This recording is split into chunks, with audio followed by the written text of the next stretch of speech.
Many musicians never reach the pinnacles of fame in their own country. I had set out to produce a documentary featuring lost blues artists around the world. I had learned through an acquaintance of mine that an old musician friend of Jimi Hendrix's was currently living in Gothenburg, Sweden, where he enjoys quite a reputation as a blues artist. This is the story of King George Clemons, KG to his friends, who sees the light of day for the first time in Hampton, Virginia, USA, on the 21st of November, 1941, only 2 weeks short of the attack on Pearl Harbor. His father, a Cherokee Indian, his mother, an African American, KG draws his passion from this union. I had made an appointment with Joseph Kemmler, a Sweden-based Boston musician who knows KG and plays with him on a regular basis at KG's club, the International Blues Society. Joseph Kemmler was going to introduce me to KG and his club.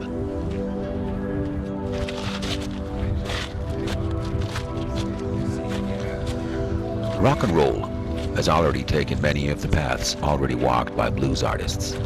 In Sweden, blues suffered serious setbacks in the beginning of the 1940s. Ever since, support has risen, but compared to many other art forms, blues is still in an unfavorable position, and blues artists fight relentlessly for vindication.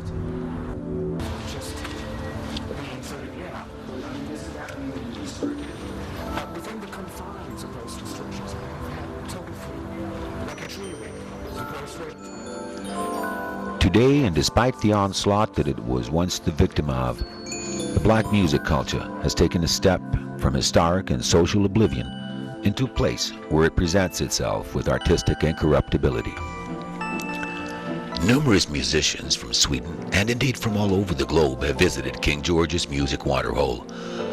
They've all left their mark in the music that King George plays. In Sweden, he's played with Ulf Wakenius, Lasse Werner, Rune Gustafsson, George Riedel, Harald Svensson, Hector Binchert, just to mention a few. KG's first professional recording back in the mid-60s in New York City featured members of the then Ray Charles Band. Billy Preston, Bernard Purdie, J.J. Johnson are but a few of the world-renowned musicians that KG has performed with over the years. Nat King Cole has always been a source of inspiration for KG. Teddy Wilson, once Billie Holiday's backup pianist, is another grand artist that KG has performed with.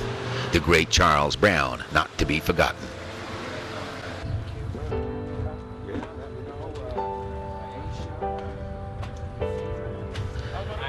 KG's club turned out to be quite a surprise.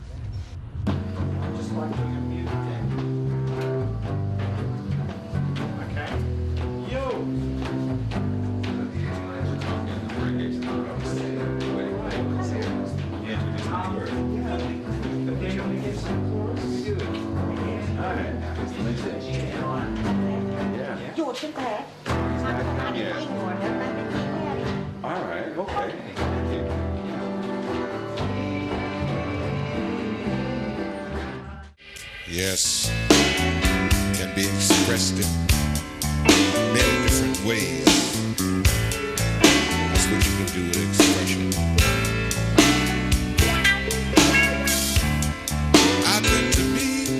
George Clemons doesn't make a secret of the fact that he's learned a lot from every single musician that he's played with.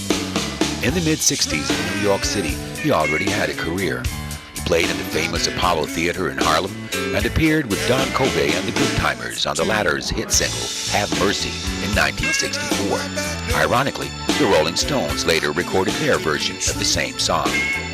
It was through the King Curtis Band that KG befriended a young Jimi Hendrix in 1965. As a matter of fact, KG and Jimi Hendrix lived next door to each other. KG's solo career took a leap forward when he released the single Drive On Jane. On this recording, he was accompanied by part of the Ray Charles Band, including percussionist Bernard Purdie. I rely on my instincts to treat them right because I'm a man that travels. I go all Never mind. I did do my part. I be here, my baby, like you. And learn. As long as I should live, I should hope that I will be able to learn. I'm talking about in relationships. I'm not especially talking. I'm talking about life itself. Life. You have to decide if you're going to live or if you're going to die. And You have to have your meaning to life. And if it's the right meaning, then you can trust your instincts and you can be confident. You know, and it doesn't matter if somebody thinks you got a big mouth or this and that. The point is, you know what you're doing, and if you last, live long enough, and keep on with whatever you're trying to do, then you do it. You know, and hopefully you'll come out on top of this. But I mean, it's personal now. I'm not talking about Cadillacs and limousines and bodyguards and being told by record companies how you should do something. I mean, I've never done it like that. Somebody always heard me somewhere. I teach it to my students now that they should always remember somebody is listening when they do music. For some musicians, they don't want to play it as somebody hearing them. And I'm hearing them, for example, when they say so. And that's important, each person. And then you find out what they hear. And they will translate for you their interpretation of it. And if it comes out right, then you're in good business. If it doesn't, then you go back to yourself and you fix these things, you know, so that it works. There's a bit of honesty involved in it because you really gotta want to learn to learn. Hey, listen, it's a workshop here, and he already done took up this time. You know, I'm an old man. I could die before this is all over. Come on, let's play. Yeah. Hey, Joe. You know, I've been sinning with this blues. You know what we do on Sunday, don't you? Yeah, I'm going to church. Because I need to pray. I'm going to church. Because I need to pray. One or two. I know you like that guitar, Baby Tail or whatever it's called. And Baby Bob Maria, I want you to do these sustained chords, and I don't want that. The International Blues Society caters to many people who need a place where they can be inspired by the likes of K.G. Clemons. You have to choose from this. The jam sessions are an opportunity for people who aren't familiar with each other's way of playing to get some guidance from Clemons. He can be very harsh in his criticism, but no one seems to take offense. The artists that gather at KG's represent many countries, and the chance to play with him is rarely passed up. From young, aspiring musicians to well-seasoned veterans, they all enjoy playing with King George Clemons. His many travels have certainly given him a special style. His ability to pick up influences from different music cultures has helped him throughout.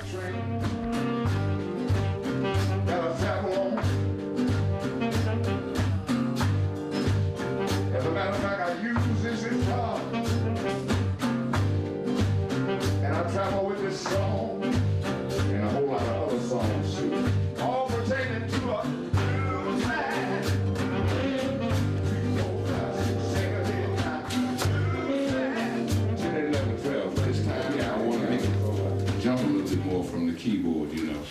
I want to make it a little bit fast, you know, in the tribute thing. So you know about that. I want this my band from muddy waters. All you mamas, I like to take care of that dog. I'm a blues man, yeah. But I'm gonna love you. No matter what they say. Come here, guitar. Hey!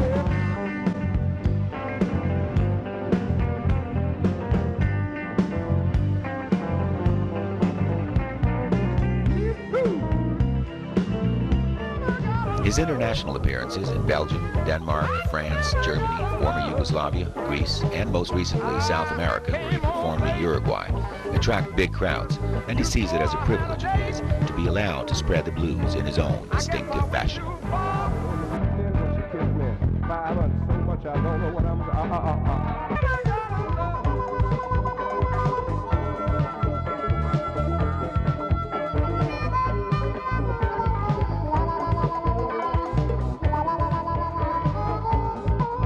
George, I mean, I know that you've been playing with numerous prominent musicians. What about Scandinavian musicians? Are there any in particular that you'd like to mention? Oh man, I met some really good ones here. You know, there's Ufwa Kids. He's a guitar player. He's a prominent jazz man today. He's out playing with Reinhardt, this gypsy guitarist, and now he plays with Oscar Peterson, the old piano player. He's on world tours all the time. He lives up the street from me.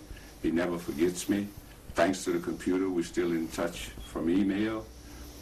He recognized that there wasn't so much difference in music when he insisted to the society, this local society of jazz musicians, that wasn't so much difference between the jazz and the blues. And he stood up in a situation and demanded that if they were going to have the best singer, they should have me. And they did.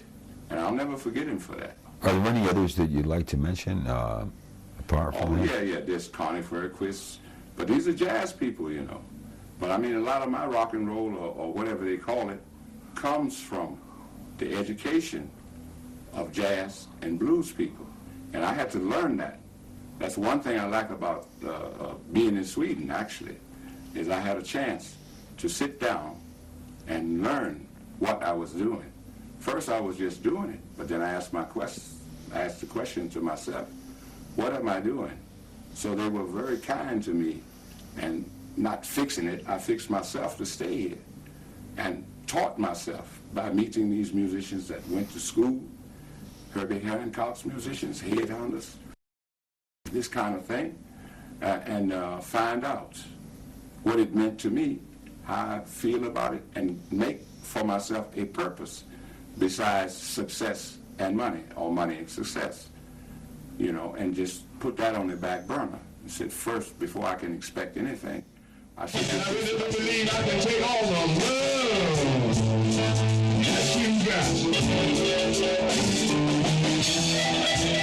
I want to know, when you're standing without a stitch, do you leave my woman, hey girl? What kind of impact has living here had on your music and your life?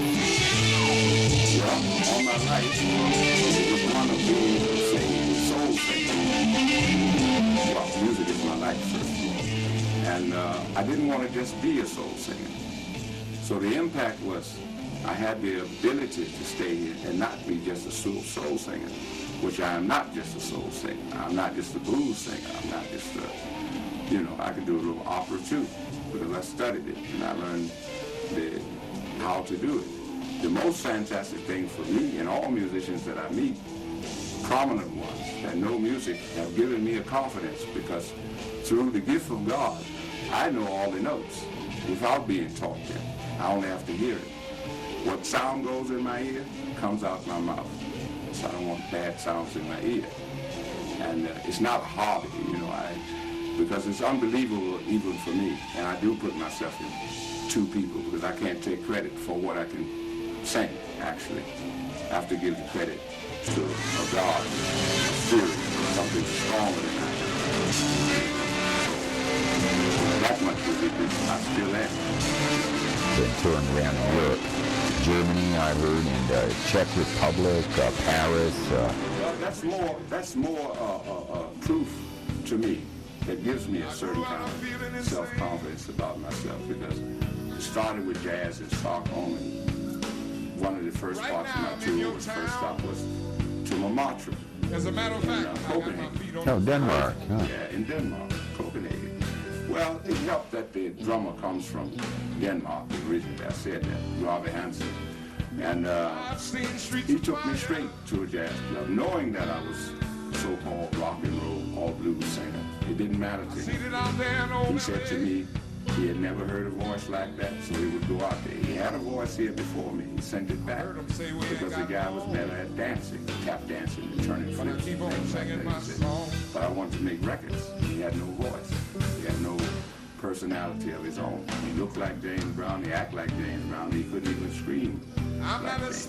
So was this Montmartre Club in Copenhagen, was that the stepping stone that took you out to the rest of Europe? Yeah. He gave me the confidence, and there I met Ben Webster, which took me over to England, just from Montmartre to England, and let me meet and see Sonny Rollins play, which was another feather in my cap, because one thing I learned at home, if you want to learn something, You must Maybe listen it's because when and look. I'm all grown up. And I listened and looked, and I would take whatever things they said that passed me, and I would also take what they call common knowledge about will, want, confidence, this and that, how it's done. And they never really showed me, but they let me see for myself.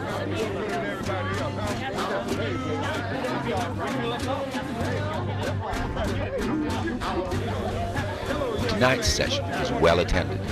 The atmosphere is one of enjoyment and vibrations. People are having fun.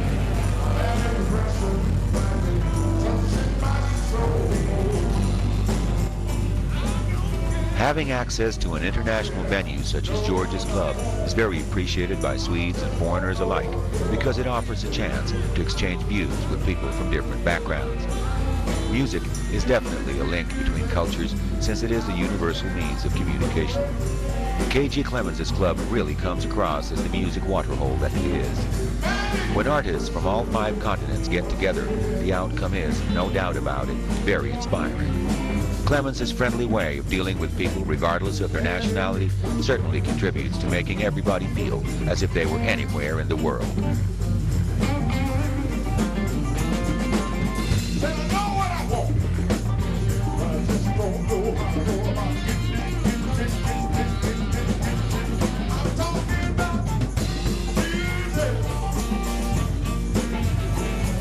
The musicians don't mind the audience joining the band with percussion instruments. It's one big music party, and the guests seem determined to dance the night away.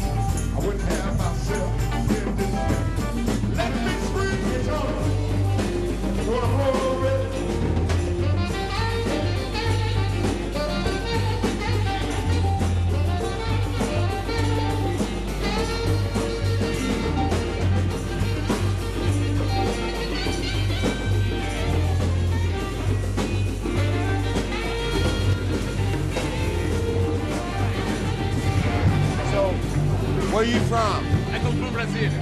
Yeah, what does George's music here mean to you? It's a fantastic music, you know, great music. He play very nice music, and people coming here enjoy. It's a very nice place. Yeah, Very good harmony. People like it. It's pretty good.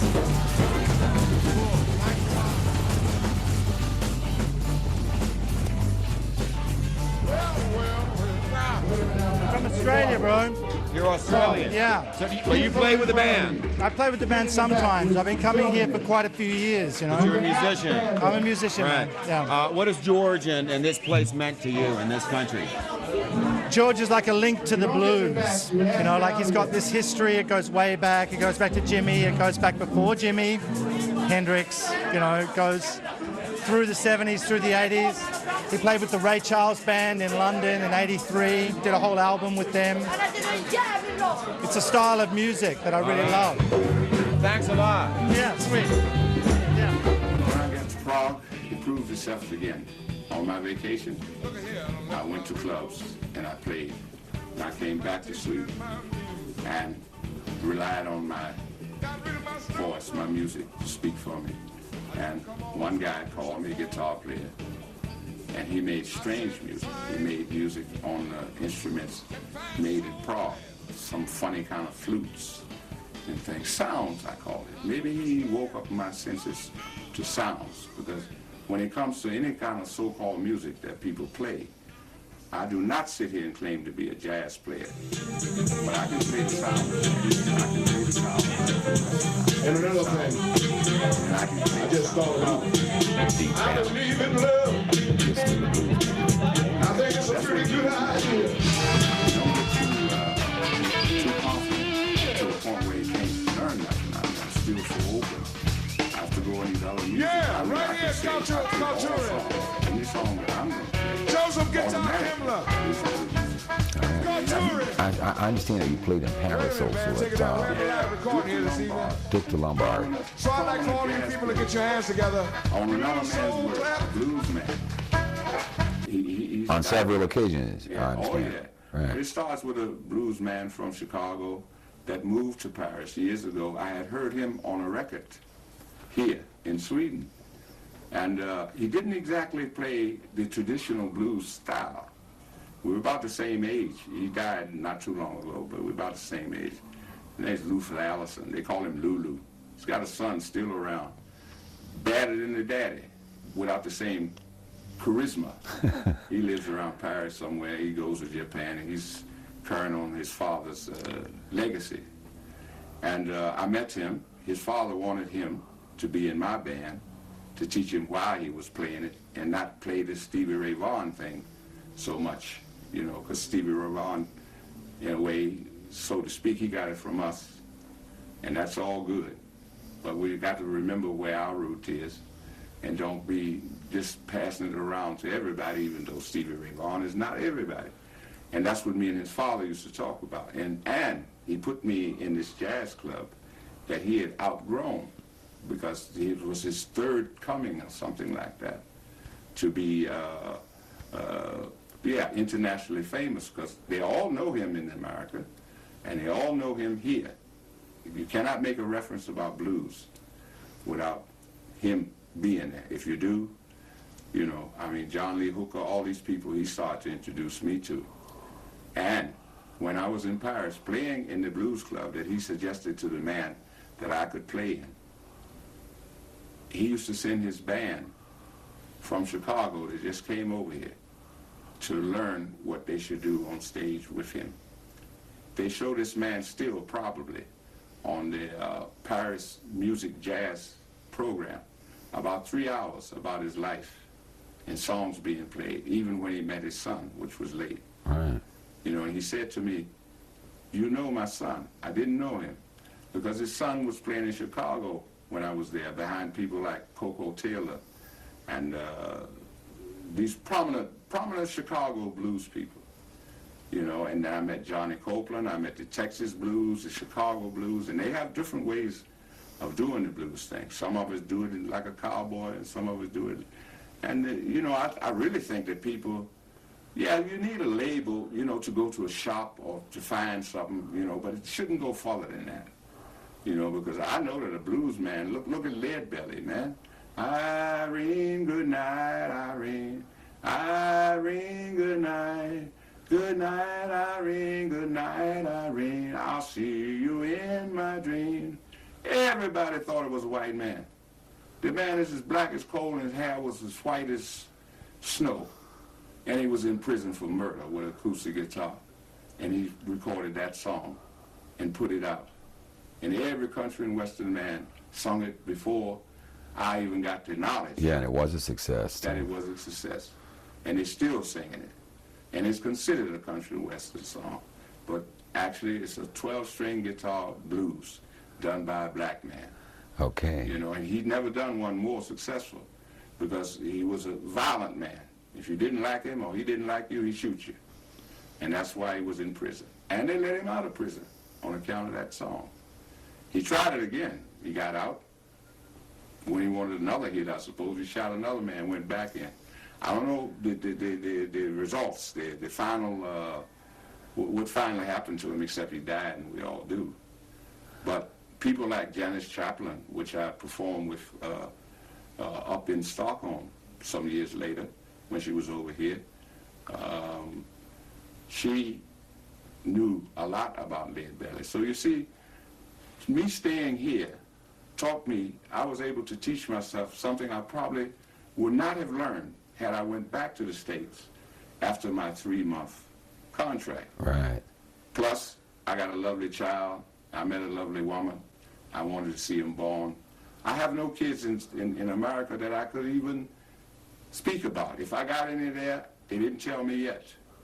So I was a little bit worried about, you know, my genes and things. We all need to leave something behind. It's normally a baby.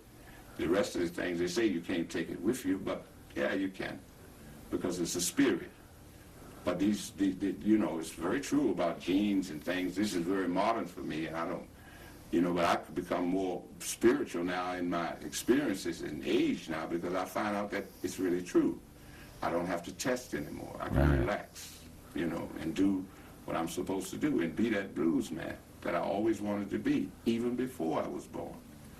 Esta noche en Vía Bar, en Luis Alberto Herrera y Monte Caseros a las 22:30 van a tener una oportunidad no única porque ya se ha estado presentando en otros sitios aquí y en el interior, pero sin duda muy especial de ver a una de las leyendas del blues, el señor King George, que está con nosotros esta mañana, acompañado por Pablo Traverso, asiduo visitante también de Bien Despiertos. ¿Cómo le va, Pablo? ¿Cómo le va, Mr. George?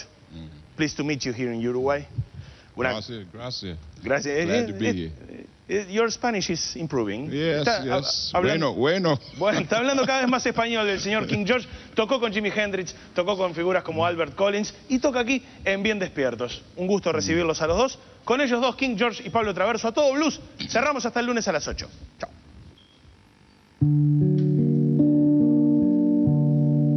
I've got to see you. I wanna do it somehow. Not tomorrow. I wanna do it right now. I don't wanna wait. It might be too late. I tell you what. Why don't we come on and steal away? We need to steal away because I need to see you. Oh, I want to do it so bad. The fact that I can't do it right now is making me so sad. Said I can't wait. You know, time is passing and it's getting late, and I need to steal away with you. That's what I need to do. Your mama done told me, your papa done told me 2, 3, 4, and 5 that I was a bad, bad boy. And I was full of jive. But if only they would try to understand, I want to be something to you more than your lover man. I've got to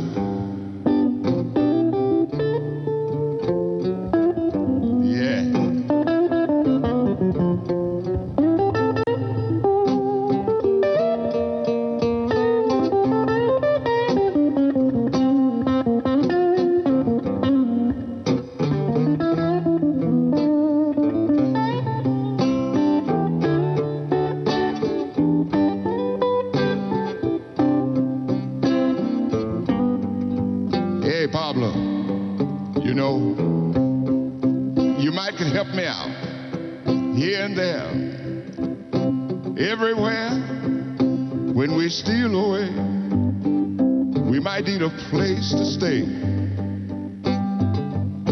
And I promise you, we're gonna come by your house. We be quiet as a mouse every night and day. And no matter what happens, I need to see her and you and them and they. Anyway, yes, I need to see you. I need to do it somehow. Yes, I do. I don't want to do it tomorrow. I need to do it right now. Oh, I don't want to wait. Time is going and I feel like it's too late. So we'll steal away. Why don't we steal away?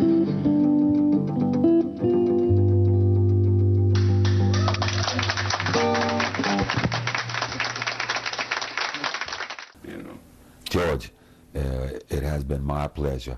I'm going to ask you to do me one little favor. Will you please play I'm a Blues Man? Oh, man, you really love that song. Yeah. Okay, I'll tell you what. Let me hear it. You know, the text is so strong, you know, about a person that's got a will, you know. So they say, let me see now.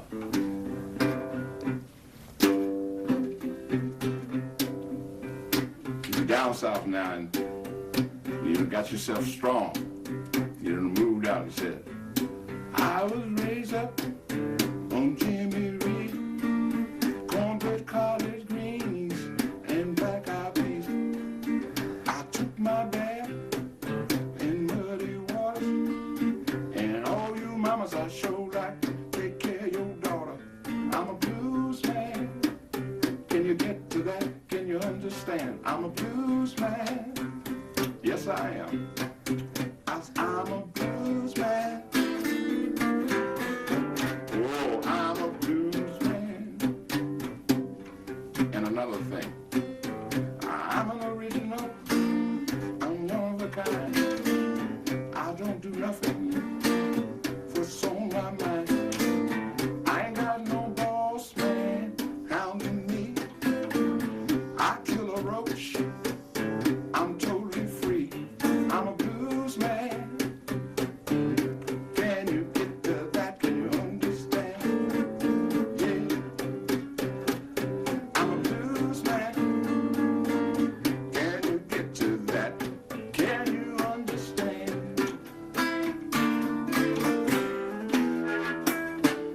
With any luck, the story will continue to unfold, and a new generation of music lovers will get a chance to get acquainted with King George and his way of singing the blues.